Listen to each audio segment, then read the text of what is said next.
생산과 소비를 시작하겠습니다. 저번 시간에 사업체에 대해서 다루었죠. 좀 분류를 좀 수정을 했어요. 수정한 부분을 좀 봐야 되겠죠. 뭐 첨가한 것도 있고 그래서 그래요. 저번 시간에 채취자본에 농업자본을 포함시켰는데 좀 생각을 해봐야 돼요. 농업자본이 과연 채취자본인가? 채취자본은 뭔가요? 말 맞다는 자연으로부터 채취하는 걸 가리키죠.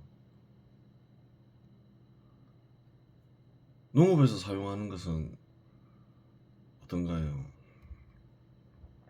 고대에는 이제 사냥을 했죠. 자연으로부터 직접 채취한 건데 농업자본에서 사용하는 것은 이제 고대에 채취된 것을 이제 많이 가공을 했죠. 기름 계속 길러 왔던 거죠. 그래요. 채취자본이 아니죠. 농토는 또 뭔가요? 작업수단인데 자연 상태의 토지가 아니죠. 자연 상태의 토지를 파괴한 뒤에 만든 게 농경지잖아요. 목초지도 마찬가지죠. 그래서 농업자본은 채취자본이 아니에요. 가공자본에 속해요. 그래서 그래 수정을 한 거죠. 목축업 자본도 어떤가요? 마찬가지죠. 목초지는 자연 상태의 토지가 아니잖아요. 자연을 파괴하고 만든 토지다. 그 짐승은 어떤가요? 길들여진 짐승이죠. 가공된 짐승이다 이 말인 거예요. 무생물만 가공하는 게 아니라는 거예요. 식물도 가공하고 생물도 가공한다. 그러니까 그렇게 되는 거예요. 사냥 채집 자본은 지금 있나요 없나요? 있죠 여전히. 그래요. 예를 들어서 바다에 나가서 그 원양어선이 대량으로 그 바다로부터 생선들을 잡잖아요. 그 채취죠. 사냥이죠. 여전히 있어요.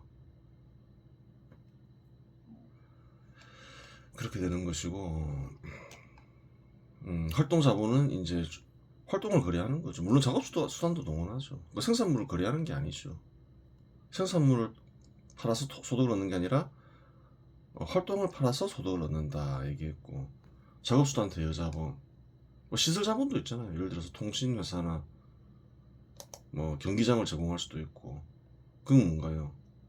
입장료 받고 경기장을 제공하잖아요. 시설을 이용할 수 있게 빌려주는 거죠. 그 작업수단 대여 자본에 속하는 거죠. 대여해주고 소득을 얻는 자본이니까. 그래요. 그러면 이제 거의 완벽해지죠. 그 표를 잘 봐야 돼요. 이면이 보여야 되는 거예요. 가공자본이 채취자본이 없이 있을 수 없고, 또 당연히 상업자본도 있어야 되고, 기타 뭐 활동도 필요한 거죠. 다양한 활동. 그거 잘 봐야 되는 거예요. 재산이 충분하지 않아요. 그러면 뭐 대여해서 어느 정도 빌려서 또 사용할 수도 있고, 이런 관계들이 눈에 보여야 되는 거예요. 주로 이제 여기서 언급한 자본들은 사업체죠. 사업체 참여자들은 어떻게 살아가고 있는가. 작업수단 가공자본에 소속된 기업 소유자나 근로자는 어떻게 살아가나요? 작업수단을 뭐 어딘가에 팔겠죠. 그리고 또 소비물 가공자본이 생산하는 소비 대상을 또 구매하고, 이런 게 이제 눈에 보여야 되는 거예요. 여기 참여자들은 다 누군가요? 공급자잖아요. 이 참여한 사람들은 또 뭐 하나요? 소비하잖아요. 공급하면서 또 수요자가 되는 거죠. 그래요. 뒤에서 따로 다룰 거예요. 그런 부분은 전문적이죠. 전문적이지만 기본적인 것이기도 해요. 근데 그런 것들을 잘 알아야지 그래요. 뭐 좀 더 복잡한 문제를 다룰 수가 있는 거죠. 이런 기본적인 것들을 모르면 이상한 얘기들만 하는 거죠, 뭐. 그 현실의 경제학들은 보면 이런 기본적인 것을 안 가르치고 뭐 사실은 뭐 어떤가요? 굉장히 복잡한 걸 가르치죠. 복잡한 수식, 복잡한 그래프. 기본적인 게 안 돼 있으면 복잡한 거, 고차원적인 게 의미가 없다는 거예요. 엉터리 견해에 입각해서 만들어졌을 수식이나 그래프의 가능성이 크다는 거죠. 그 현 시대 사람들은 어, 재산, 소득, 자본, 또 그러한 것들을 있게 하는 인간, 또 기본적인 집단인 가족, 그런 것을 다 안다고 생각하고 그런 고차원적인 걸 다루고 있잖아요. 근데 사실은 따지고 보면 잘 알지 못한다는 거예요. 그러니까 일종의 사상 무각이 돼버리는 거죠. 현실성도 떨어지고 적용도 안 되고 이견에 저견에 난무하면서 무엇이 옳은지 판단하기도 어렵고 그렇게 돼버리는 거예요.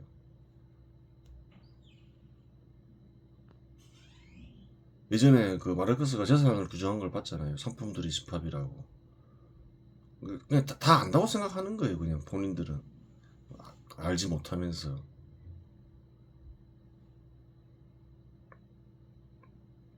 그래요. 다 설명했죠 예전에. 재산은 일하는 수단과 소비 대상의 집합이다. 기본이 잡혀 있어야지 이제 복잡한 게 전개될 수 있는 거죠. 복잡한 걸 다룰 수 있죠. 뭐 아주 복잡한 수식이 나올 수도 있고, 복잡한 그래프가 나올 수도 있어요. 하지만 그러한 것들은 기본이 된 상태에서 전개되어야 그게 유효하다는 거예요. 적용도 가능해지고 또 맞고 그렇게 되는 거예요. 그 다음에 채권에 대해서 보겠습니다. 채권은 일단 예전에 언급했지만 또 간단히 언급하는 게 좋겠죠. 오래전에 언급했으니까. 채권은 인간이 필요로 하는 대상을 빌려주고 빌려준 대가를 받고 빌려준 대상을 돌려받을 수 있는 권리이다. 그렇죠. 뭔가를 빌려줄 수 있는 거죠. 대표적인 게 현시대에서는 화폐죠. 화폐를 빌려주면 어떻게 되나요? 이자를 받죠. 어떤 원리에 의해서 이자를 받나요? 시장에서 화폐를 얻을 수 있는 방법은 한 가지밖에 없다는 거예요. 물론 다른 방법도 있죠. 뭐 권력으로 빼앗거나 강도질을 하거나 도둑질을 하거나 뭐 사기를 치거나 그런 거 말고 우리 통상적으로 시장에서 화폐를 얻을 수 있는 방법은 판매밖에 없는 거예요. 그럼 화폐를 빌려줬다. 무엇을 판매한 건가요? 그걸 알아야 된다는 거예요. 화폐를 판매했나요? 1,000만 원 판매하고 1,000만 원 받으면 그것으로 끝이잖아요. 그럼 말도 안 되는 거죠. 무엇을 판매했는지 발견할 수가 있어야 되는 거예요. 시장에서 화폐를 얻을 수 있는 방법은 통상적인 방법은 판매밖에 없다. 그렇게 되는 거예요. 빌려주는 일을 통상 채권자라고 부르며 빌리는 일을 채무자라고 하는데 빌려주는 대상에 특별한 제한은 없다.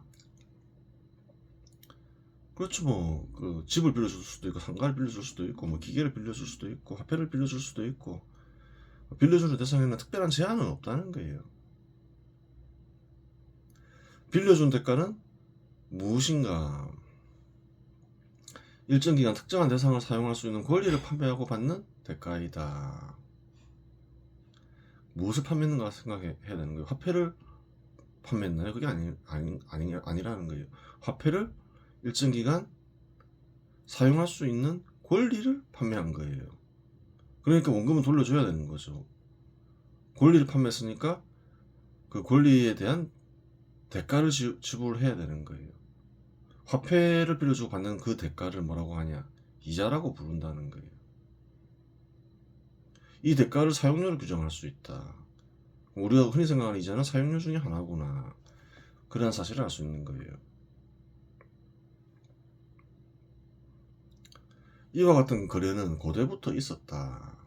가축채권, 기원전 18세기, 함무라비 법전, 에서 발견됐는데 기원전 18세기면 아주 오래됐죠.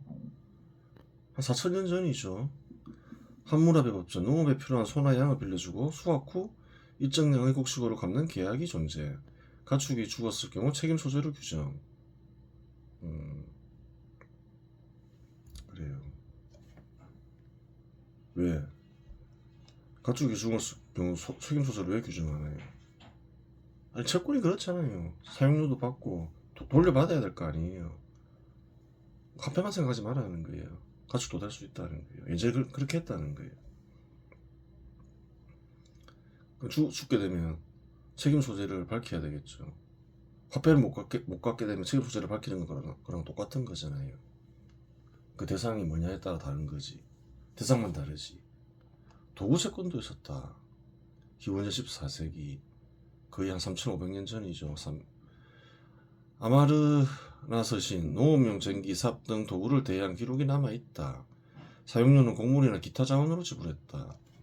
그렇죠. 그 당시 작업 시대니까 도구를 빌리고 농사를 지을 것이고 수확한 것은 곡물일 테니까 곡물로 받던가 다른 뭐 자원으로 받을 수 있겠죠.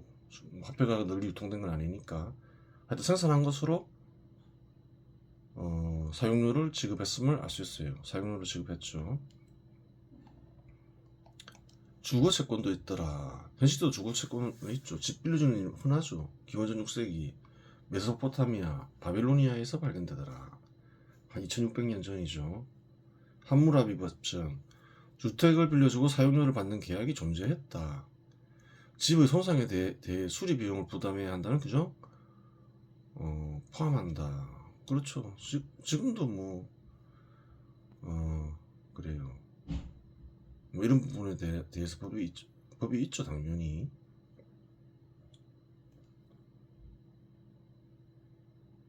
집을 빌렸는데 집에 불 내면 안 될 거 아니에요. 불 내면 물려줘야 될 거 아니에요.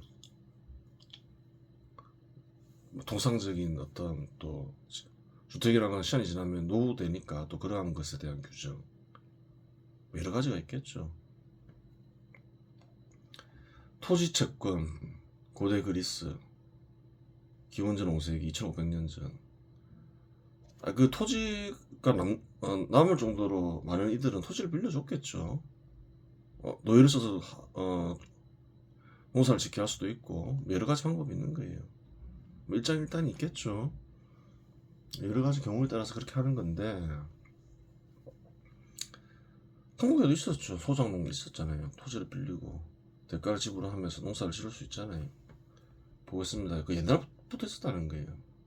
농업용 토지를 빌려 사용하고 수확물의 일정 비율을 지주에게 반환하는 계약 형태. 이 계약은 주로 서면으로 작성된다. 서면이 발견된 모양이죠. 곡식채권. 곡식채권 한국에서도 있었죠. 이 땅에서도 고대 뭐 한국이 대표적이잖아요. 진대법도 있고 고구려 시대. 기원전 18세기 메소포타미아, 바빌로니아, 함무라비 법전.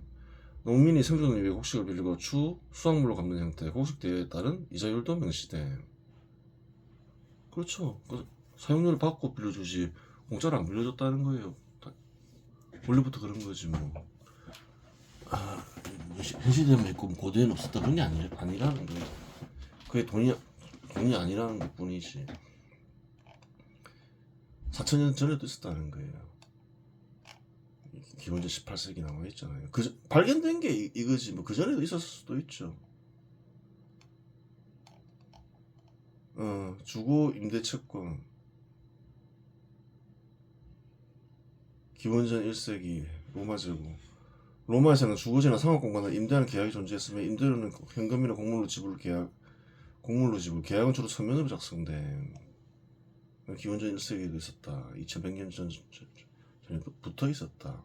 이게 다 발견된다. 법전에서 발견되든 계약에서 발견되든.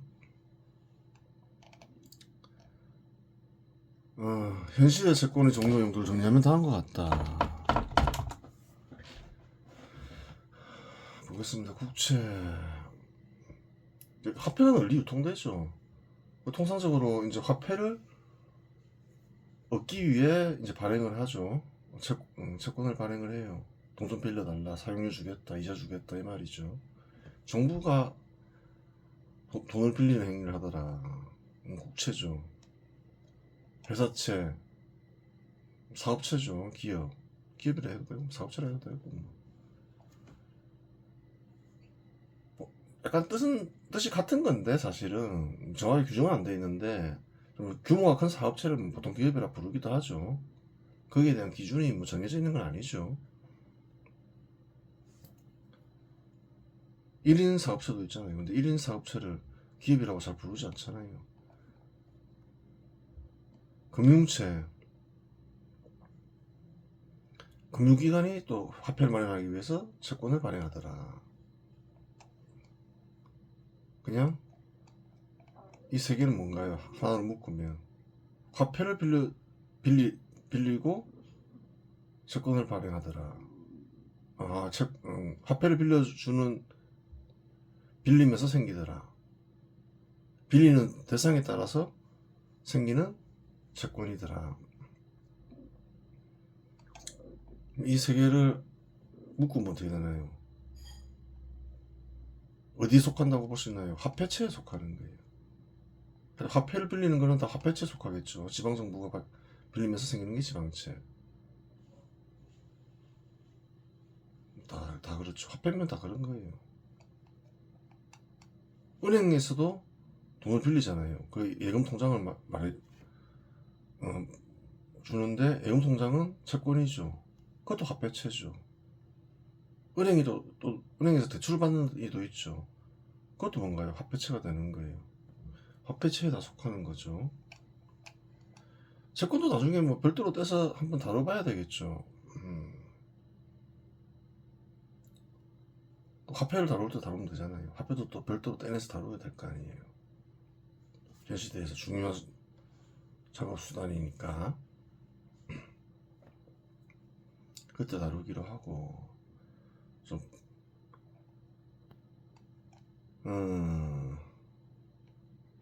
부동산 관련 채권 화폐만 빌리는 게 아니다. 빌려주거나 빌리는 게 아니다. 주택, 상가, 농토 등 부동산 임대한다. 주택, 상가, 농토는 예전부터 있었잖아요. 주거 임대 채권 2100년 전에서도 발견되고 농토도 뭐 2500년 전에도 발견되고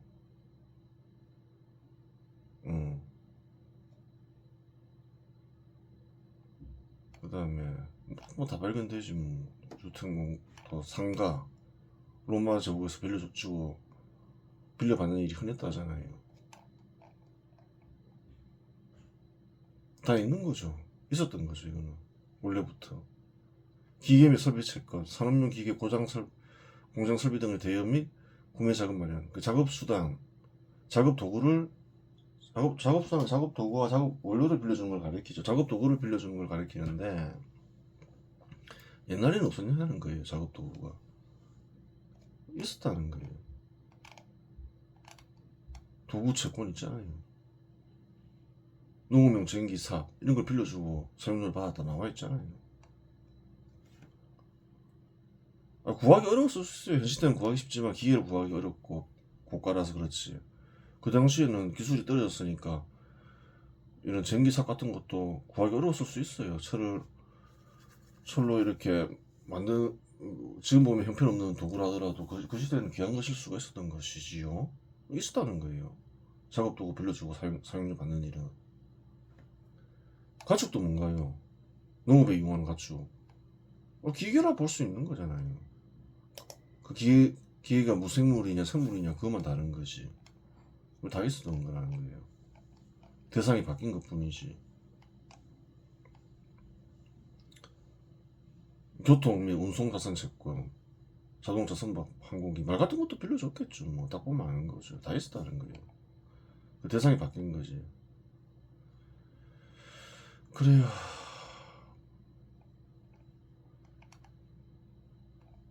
딱 분명히 없었다라고 얘기할 수 있는 건 뭔가요? 화폐채도 있긴 있었겠죠, 당연히. 그러니까 일부 지역에만 있었던 거고, 하여튼 널리 유통된 거는 화폐가 이제 전 세계적으로 널리 유통되면서 이제 국채, 외사채, 금융채 이런 게 생겼겠죠.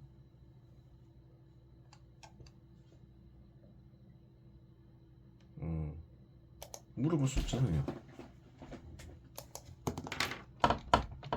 국채, 지방채 이런 것은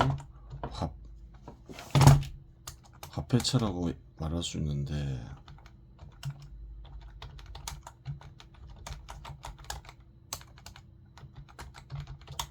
화폐채는 언제부터 있었니?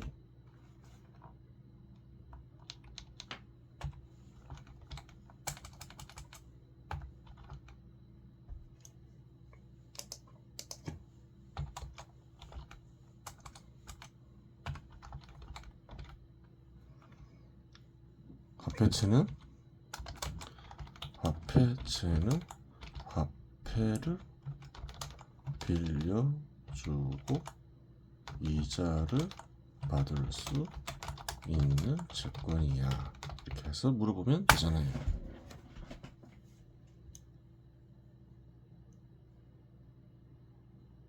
고대 메소포타미아에 있었다는 거예요. 화폐가 있는 곳에서는 그렇다는 거예요. 은이 화폐로 이용됐다 하잖아요. 기원전 18세기. 고대 그리스에도 있었고, 금속 화폐가 그리스에서 이용되면서 이제 이자를 빌려주고 이자를 받았다 하잖아요. 로마 때도 있었고, 중세시대에 있었고, 늘 있어 왔다는 거예요.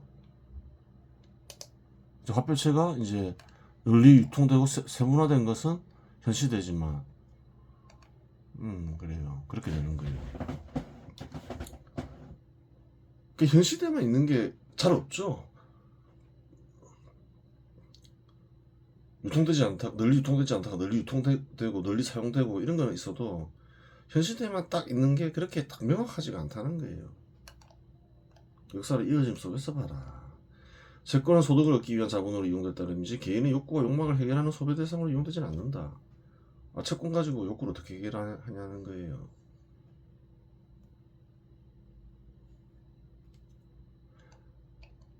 식욕을 해결할 수 있어요. 예금 통장을 가지고 식욕을 해결할 수 있어요. 소득을 얻기 위한 자본이라는 거예요. 국채는 정부가 발행하여 정부 정책 자금을 조달하거나 재정 적자를 메우는 데 사용되기에 정부에게는 자본으로 인식된다. 그렇죠. 조달한 자금이죠. 국채를 통해 조달한 자금은 아직까지 정확하게 이해를 못하는 거예요. 이 아이가. 국채를 구매한 개인 투자자에게도 국채는 이자를 통해 소득을 얻는 투자 수단으로서 자본이다. 국채는 원칙적으로 소득을 얻기 위한 수단으로 소비 대상이 되기 어렵다. 그렇죠. 국채는 자본이죠. 개인이 이제 구매를 했어요. 이자를 얻잖아요. 국채를 통해서. 그 자본이 되는 거예요.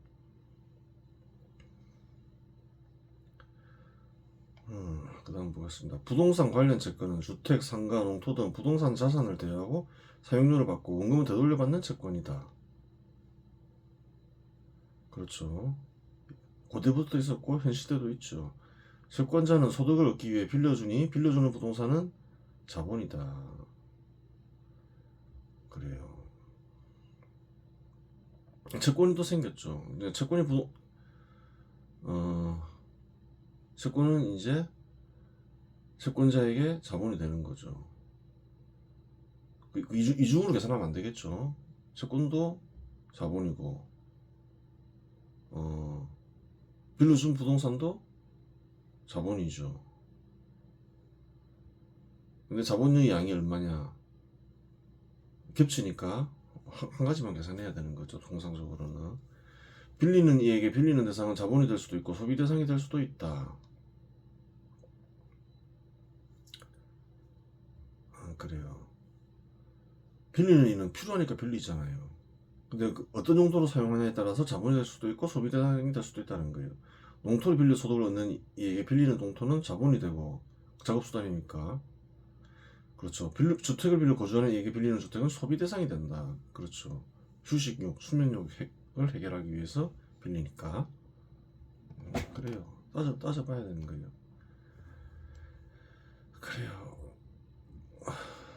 기계 및 설비 채권은 산업용 기계나 공장 설비를 대여할 때 발생한다.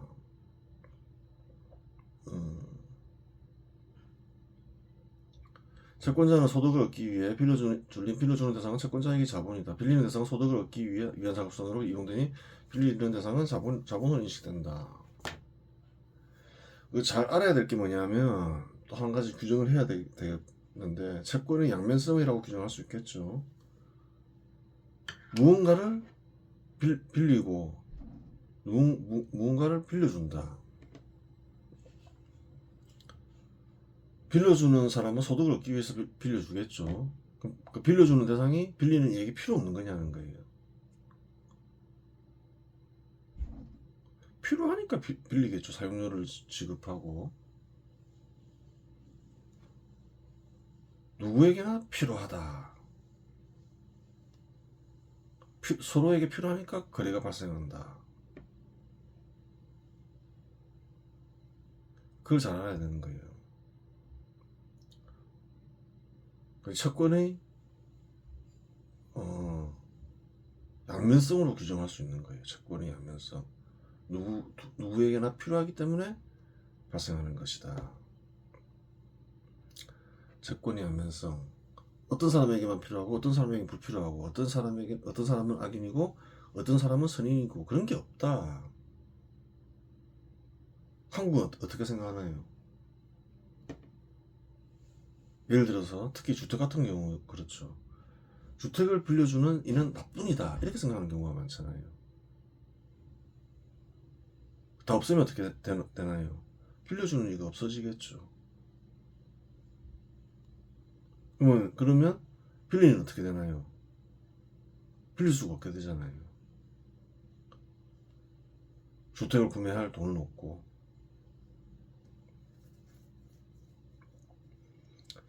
그래요. 그럼 어떻게 해야 될까요? 주택정책은 빌려주는 이도 늘리고 구매하는 이도 늘려야 되겠죠. 그럼 최대한 공급해야 될 거 아니에요. 최대한 공급한다기보다는 두 수요자를 감당할 수 있을 만큼 공급을 해야 된다 이 말이죠. 그래야지 구매하는 사람도 쉬워지고 집을 빌려주는 사람도 이제 그것을 통해서 소득을 얻을 수 있게 되고 빌려주는 집으로 또 집을 빌리는 사람 입장에서도 필요하니까 빌리니까 싸게 얻을 수 있는 거예요. 그러는 걸 알아야 되는 거예요.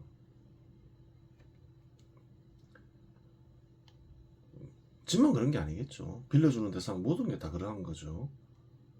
살펴보았듯이 채권을 발생시키는 데 이용되는 대상들은 모두에게 자본으로 기능할 수 있다. 그렇죠. 경우에 따라 소비 대상으로 이용되기도 하는데 어떤 경우이건 빌리는 이들에게 채권을 발생시키는 대상은 필요한 것이다. 이렇게 빌려주는 대상이나 빌리는 이에게 둘 모두에게 필요하다. 이것이 채권의 양면성이다. 어느 한쪽만 필요로 하는 게 아니다. 이 말이죠. 사회와 사회 구성원이 부유해질수록 채권을 발생시키는 대상의 종류와 많아지고 그에 따라 사용료 역시 강소하게 된다. 대신 전체 사용료는 커지게 되겠죠. 사회 전체적으로 증가하니까 빌려주는 대상들이. 이번 시간에서 마치겠습니다.